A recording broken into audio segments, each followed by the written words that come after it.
Alô, queridos amigos, uma boa noite. Como eu sempre digo, é uma satisfação estar aqui novamente para nós falarmos um pouco de Espiritismo e, particularmente, de reencarnação. Tem sido uma grata satisfação falar de um assunto que desperta muito interesse, embora muitas pessoas evitem falar sobre o assunto. Muita gente de orientações religiosas diferentes não gosta muito de tocar nesse assunto porque contraria os seus princípios filosóficos, seus princípios doutrinários. Mas não deixa de ter interesse pelo assunto. Sempre que podem, no meu círculo de conhecimento, algumas pessoas que se dizem católicas, até protestantes, e que, quando tem oportunidade, gosta de saber do assunto. Porque realmente é palpitante. É um assunto que faz parte da vida da gente, né? As nossas relações com o mundo espiritual, os dramas das pessoas que têm que passar por uma situação que não tem uma explicação lógica. Você começa a procurar em diversos lugares, não há uma explicação. Como já vimos aqui, várias questões como perdas de pessoas queridas, doenças graves, enfim, traumas que a pessoa tem que passar e que não fizeram por onde passar naquela situação.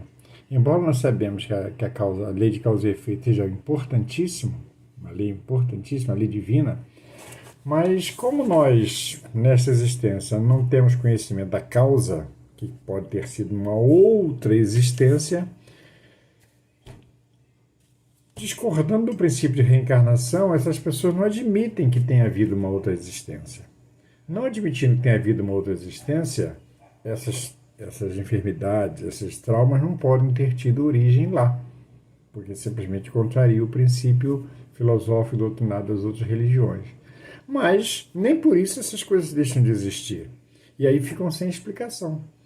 Que Deus é esse que provoca enfermidade, que provoca traumas, que provoca problemas em tantas famílias, doenças de crianças, mortes prematuras, todas essas questões que acontecem, fazem parte do nosso dia a dia, e que sem uma explicação, no nosso ponto de vista da reencarnação, não faz sentido, porque Deus estaria punindo, Deus estaria escolhendo pessoas para...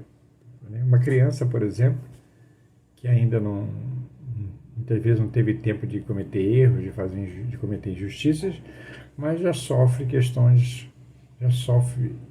punições importantes. Mas o que nós vemos é o seguinte: há várias doutrinas nesse ponto. Nós que temos a doutrina da reencarnação como nossa forma de entender, que é um dos princípios básicos da doutrina espírita, sem o qual muitas das explicações perdem sentido, mas existem várias doutrinas nesse sentido. Quando se fala do depois da morte, muitas pessoas são perdidas porque as explicações que elas têm e as experiências de vida que elas têm não lhes dão conforto, não lhes dão assim autonomia suficiente para falar sobre o assunto. Nas nossas atividades mediúnicas, na casa espírita, eu pelo menos já tenho algum tempo que eu convivo com reunião mediúnica, lidando, conversando com espíritos desencarnados. Muitas vezes eu assumi papel de dialogador, né? Ou algumas pessoas chamam de doutrinador, e é de certa forma comum receber espíritos que não sabem exatamente qual é a sua situação, não sabem sequer que morreram. E quando é abordado sobre o assunto, o que espera que vai acontecer, fica completamente perdido.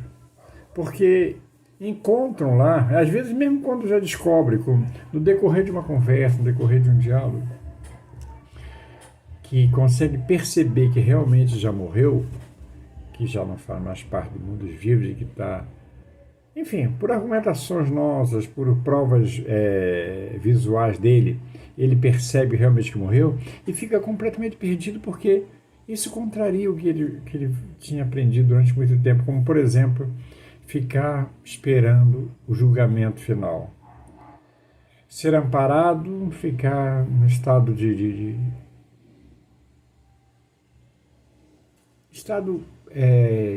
pacato, esperando um julgamento. Ou ainda, esperando ir para o céu, mas não está naquilo que ele chama de céu, nem pensa em querer ir para o inferno ou purgatório, que são questões complicadas na vida dele, mas ele não identifica nenhuma dessas situações. Então, muitas vezes, no primeiro momento, eles têm decepção com tudo aquilo que lhe foi ensinado e que na hora da morte, ou melhor, ao chegar no plano espiritual, nada daquilo acontece. Há aqueles também que, contrariamente de tudo que está vendo, ele continua afirmando que foi isso que ele aprendeu na lição religiosa dele, na doutrina religiosa, que isso vai acontecer, que vai ver Deus, que vai encontrar com Deus, continua achando assim, às vezes até uma questão até de sofrimento. Então, todas essas dúvidas perseguem muitas pessoas. Há até aquelas pessoas que, apesar de professarem outras religiões, admitem a reencarnação, admitem que já tenha tido outra vida. Só que esse conceito de reencarnação para eles não é exatamente esse que nós espíritas entendemos, né? É um conceito ainda muito rudimentar. Sabe que teve outras vidas, agora em que condições, para que servem essas vidas, como isso acontece, isso ainda ele não tem informações precisas. Mas mesmo assim, há muitas pessoas, por exemplo, que acreditam no materialismo, que são materialistas, ou seja, que a vida é criada no momento do nascimento, né? E que não tem nada além do que nós chamamos de alma, o que nós chamamos de espírito. O materialista ignora isso. Ele não entende que além do corpo físico possa haver algo mais. Consequentemente, esse corpo físico é criado no momento do nascimento, da concepção, e termina no momento da morte. E não resta nada depois disso. Toda experiência, toda vivência é perdida porque não existe nada depois. E aí entra a questão dos valores, né? Um materialista, que perspectivas tem de se melhorar, de aprender, de cultivar conhecimentos, de cultivar valores morais, se tudo aquilo será perdido depois da morte? Ele pode até ser fiel ao ensinamento da sociedade, viver em sociedade, viver bem, fazer o bem, mas na cabeça dele não há uma compensação para isso.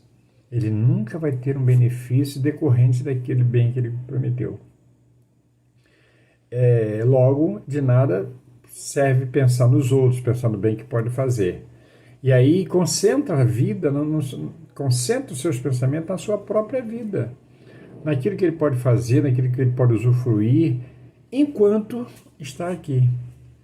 Sabe aquelas pessoas que, embora não se possa dizer materialistas, mas que têm um pensamento ainda muito convicto da situação e diz assim, por exemplo, tem que fazer mesmo porque a vida é curta, daqui uns dias morreu, acabou tudo. E quando a pessoa diz, morreu, acabou tudo, no fundo ela acredita muito nisso. Ela pode até dizer, você é de uma doutrina materialista, capaz de dizer não. Mas tem um comportamento como se o fosse. Porque ele diz, morreu, acabou, não vou levar nada dessa vida. Ele às vezes está se referindo às coisas materiais. Outras vezes está também nas questões morais. E aí isso até explica muitas questões, muitos comportamentos que contrariam os nossos princípios, principalmente os princípios cristãos, e nós observamos as pessoas fazerem determinadas coisas que nós sabemos que não são legais, mas que elas fazem porque que perspectiva ela tem na vida, sabendo que após a morte vai acabar tudo. Então, ele leva a pensar muito em si mesmo. E como diz Kardec no livro O Céu e o Inferno, capítulo 1, diz assim, é o mais poderoso estimulante do egoísmo, que a pessoa acaba pensando em si, basicamente. Porque tudo que vai fazer nesse mundo é para si, para aproveitar aqui. Porque ele parte do princípio de que após a morte não tem mais nada que aproveitar, não vai sobrar nada. Seu corpo será decomposto pela terra. O que vai sobrar de um materialista? Absolutamente nada. Então, essa doutrina, que talvez não seja das maiores, mas que ainda conta com o apoio de muitas pessoas, com o consentimento de muitas pessoas. Pessoas, como, por exemplo, que suponhamos que, por uma circunstância qualquer, um grupo de pessoas, uma civilização, adquire a certeza de que vai sucumbir dentro de 8 dias, dentro de um mês, dentro de um ano, dentro de 2 anos. O que essas pessoas vão viver até que isso aconteça? Trabalhará para a sua melhoria moral? Trabalhará pela sua instrução? Respeitará o direito dos outros? Eles sabem que não vai ter nada depois disso. Sabem não, eles acreditam, né? Que não vai haver nada depois daquele tempo. Que o tempo eles estarão condenados a deixar de existir. Não sobrará nada daquele povo, daquelas pessoas, após esse determinado tempo. Então, o que adianta de guardar alguma coisa, seja de conhecimento, seja de conquistas morais, até de questões materiais, sabendo que em breve tempo aquilo não acontecerá mais. E nós observamos que o que se dá coletivamente se dá também individualmente. O indivíduo que pensa dessa forma materialista, ele acaba não vivendo uma vida egoísta de aproveitar aquele momento sem muito se preocupar com outras pessoas. Porque ele sabe que nenhum valor será preservado, nenhuma conquista será permanente após a morte, né? Então, o materialismo leva muito ao egoísmo, que a pessoa só pensa em si, sem acumular bens, tanto bens morais como bens materiais. Outra doutrina, que não é materialista, o que já é bom, mas que é compartilhada com muitas pessoas, é da existência de um princípio inteligente. Esse princípio inteligente é o Senhor de todas as coisas e ele oferece a vida àquelas pessoas. Então, quando o indivíduo nasce, ele é parte desse princípio inteligente. A forma de pensar, a forma de agir, a forma, né, traz esse pensamento. E que dá a administração de sua vida. Só que, com a morte, para aquele que pensa dessa forma, vai voltar. Não é materialista, então ele admite a existência de algo mais além do corpo físico, seria o que nós chamamos de alma. Entretanto, essa alma vai voltar para o todo, algo como uma água que volta para o oceano. Só que no oceano, ou numa grande quantidade de uma substância, as partes, as moléculas são semelhantes, porque têm a mesma origem, têm o mesmo DNA, vamos dizer assim. Se você analisar milhões de gotas d'água no mar, elas vão ter semelhanças, porque a água ela pode ser única no planeta, subdividida em gotas separadas, mas no momento que elas se juntam, todas são água. Ela pode estar contaminada ou não, mas tudo é água, ou seja, tudo tem uma composição química, com substância, umas substâncias próprias. Mas isso não acontece com as pessoas. Nós sabemos muito bem que cada um de nós é um ser diferente, no pensamento, na maneira de agir, nas diversas formas de pensar. Então,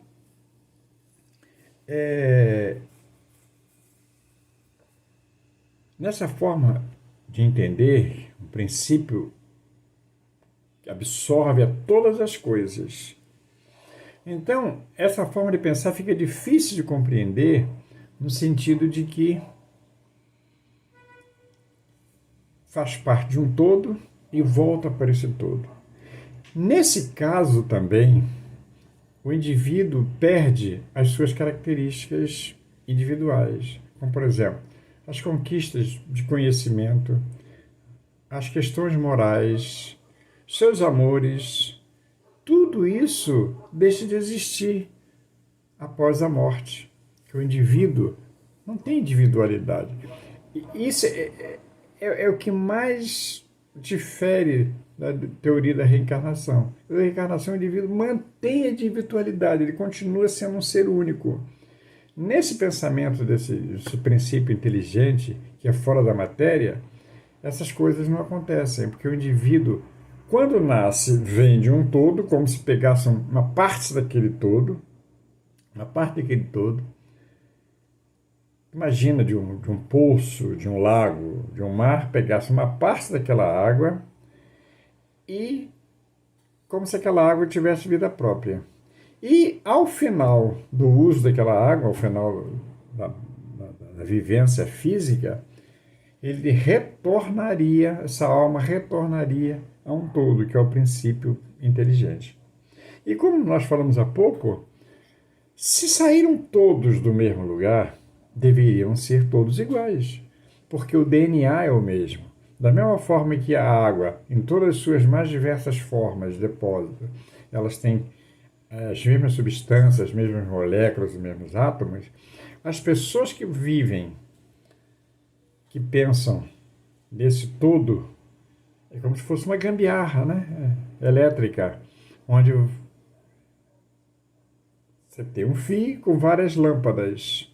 A cada lâmpada que você coloca, ela tem luz, ela adquire vida. No momento que você tira a lâmpada, a luz se apaga, mas a energia continua lá. Como se a energia fosse o todo, e cada uma lâmpada seria um indivíduo como nós entendemos. Então, mas na realidade a gente vê que não é assim. Que todos nós, mesmo ainda por mais precoce que seja o nosso desenvolvimento moral, o nosso desenvolvimento intelectual, nós temos características diferentes. Nós temos pensamentos diferentes, atitudes diferentes. E nós às vezes dizemos, fulano é bom, fulano é ruim, fulano é solidário, fulano não é. Mas por que essas diferenças, se nós teríamos saído, melhor dizendo, do mesmo ponto, do mesmo todo? Não teríamos que ser iguais? Pois é. Essas questões, apesar de já nos parecer muito absurdas, elas são compartilhadas pelas pessoas. As pessoas entendem assim e têm dificuldade de compreender a vida da mesma forma que nós compreendemos pela doutrina espírita. Então, seja materialista, ou seja esse de um todo, como se voltasse para a origem de tudo, consequentemente, sem sua individualidade. Hoje eu não vou ter tempo de abordar todos os temas, porque não falei ainda do panteísmo. Eu prometo que a gente fala sobre isso no próximo encontro. O panteísmo é algo parecido com esse princípio, no todo, só que esse princípio todo é o que chamam de Deus, que não seria um Deus individual, não seria um Deus único. Esse Deus seria o todo, de onde viriam todas as partes e voltariam para cá. Ou seja, nesse ponto de vista, o comportamento é muito semelhante a esse que nós abordamos agora, de um princípio inteligente. No caso, eu chamo de Deus. Deus seria responsável por todas essas coisas, por todos esses seres. E, naturalmente, também uma forma de pensar importante, importante no sentido de que muitas pessoas professam esse pensamento. O panteísmo, que nós vamos voltar no nosso próximo encontro. Porque hoje o assunto que nós já abordamos já tomou todo o tempo. Uma boa noite a todos. Fiquem com Deus. Tchau, tchau.